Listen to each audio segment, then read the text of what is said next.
What's good, people? It is Tony the Savant. And before we get started, please like this video, share this video, hit the notification bell so you can be notified when I'm dropping content and going live on the channel as well if you haven't already. Please subscribe to the channel as I drop content daily, go live daily, stay very busy on the platform. And last but not least, please leave your thoughts and opinions in the comment section as I'm always intrigued to hear what you all have to say about these topics. And ladies and sports fans and gentlemen, we are talking about the Indiana Fever. This is a video that I wanted to do some time ago when the news first broke. But if you wasn't aware, the Indiana Fever, fired Coach Chrissy Sides about 3 weeks ago now, and it came out of nowhere for me. Honestly, I thought Christy Sides was doing a great job in her 2 seasons in coaching the Indiana Fever. They improved from a 4-win team to a 20-win team. Her second year, they went from a 4-win team to a 12-win team. And of course, this past season, they went 20-20 in the inaugural season of Caitlin Clark's professional career. But I'm just kind of, upset that they fired her the way they did after the Indiana Fever did have some postseason success. Well, they didn't have postseason success, but they made it to the postseason after starting, I believe, like 1 or 2-9. They started off very slow this year, but they were able to get it together. By the second half of the season, they were the undisputed best. Maybe you could throw the Minnesota Lynx in there, but they were pretty much the undisputed best offensive team in the league. Defense could have been better, but nonetheless, they fired Chrissy Sides and moved on to this coach here, as you can see in the visual, Miss Stephanie White. Now, Stephanie White was the coach of the Connecticut Sun. Happenstance, the Connecticut Sun were the team to eliminate Christy Sides, Caitlin Clark, and the Indiana Fever in this most recent postseason, WNBA postseason.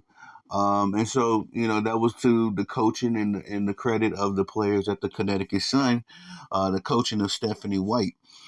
She has now been tapped as the new head coach of the Phenom, Caitlin Clark, and, will be helming the Indiana Fever from now on, for the foreseeable future anyway. In her 2 seasons with the Connecticut Sun, I forget what they did the first year. I believe they made the postseason, but of course they made the postseason last year, and as mentioned, eliminated the Indiana Fever. I guess the Connecticut Sun was a little, upset with her in her 2 seasons because they have a team that's built to win now, led by Alyssa Thomas, Dewana Bonner. They just picked up. No. I'm thinking of Kalia Copper and oh goodness, the Phoenix team.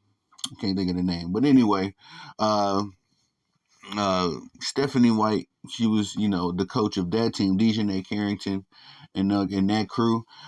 They had a good season to me. They were pretty much the third, probably the fourth best team in the league. If you want to, put in the mix the Aces, the Liberty, the Lynx, and then of course I would have the Connecticut Sun right there in the mix. So, but I guess if you're going for a championship, if you're in win now mode, then yes, you would be a bit upset with what the results that Stephanie White got. So she will be moving over to the Indiana Fever, the very team she eliminated. And we'll see what happens from here. Stephanie White has a history with the state of Indiana. She went to Purdue in her collegiate career.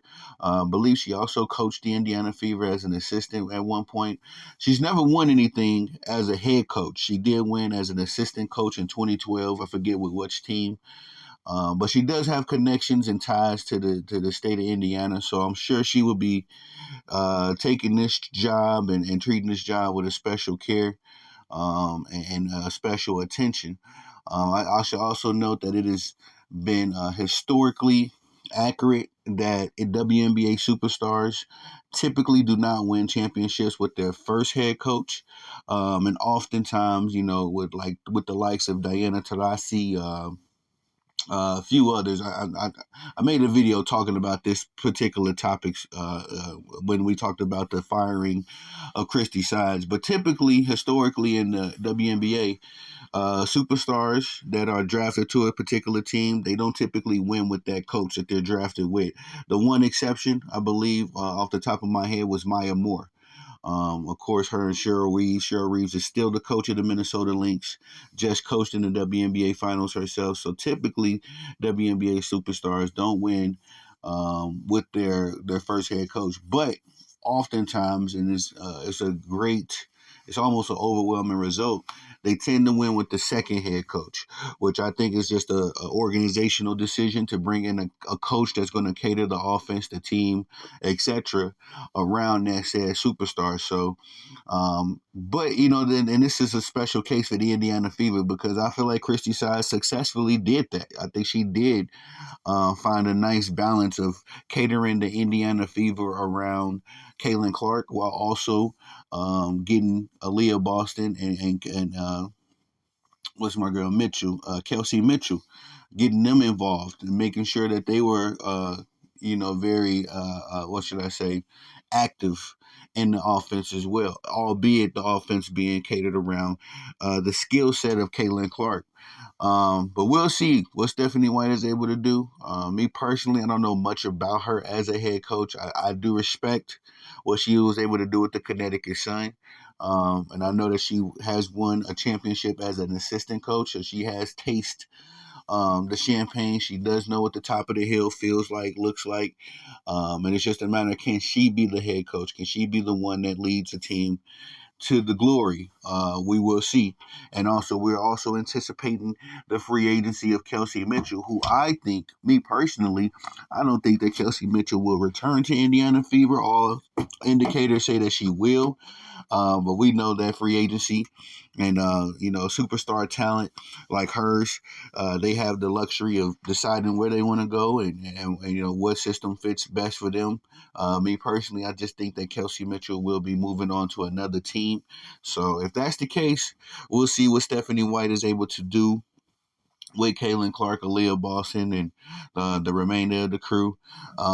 And even if Kelsey Mitchell stays, that'll be cool with me as well, because I do like the tandem of Kelsey Mitchell and Caitlin Clark. I just think that Kelsey Mitchell takes on a lot of the criticism, while Caitlin Clark takes on a lot of the credit. And it might be, a bit of a toxic environment in that manner. So we'll see. Like I said, we'll see. If Kelsey Mitchell sticks around, that'll be good. If she doesn't, that'll be good for her. So we'll see what happens. But I'm ultimately invested in what Stephanie White can do because she hasn't won anything. Caitlin Clark hasn't won anything. Aaliyah Boston won a championship in college. But, I'm interested to see what her coaching and what steps forward Caitlin Clark is going to make to improve the Indiana Fever because there was a fun season last year, but they were exactly 500, and their record exactly reflected the season. As they started off pretty bad and were able to end off pretty good. So we'll see. We shall see where the Indiana Fever move from here. But yeah, Stephanie White will be the new head coach of the Indiana Fever. My apologies, y'all. I wanted to report this some time ago. Just couldn't get around to it, but nonetheless, that's it. That's all for this video. On your way out, please like the video, share the video, hit the notification bell so you can be notified when I'm dropping content and going live on the channel as well. If you haven't already, please subscribe to the channel as I drop content daily, go live daily. Stay very busy on the platform. And last but not least, please leave your thoughts and opinions in the comment section as I'm always interested to hear what you all have to say about these topics. I am Tony the Savant. Peace.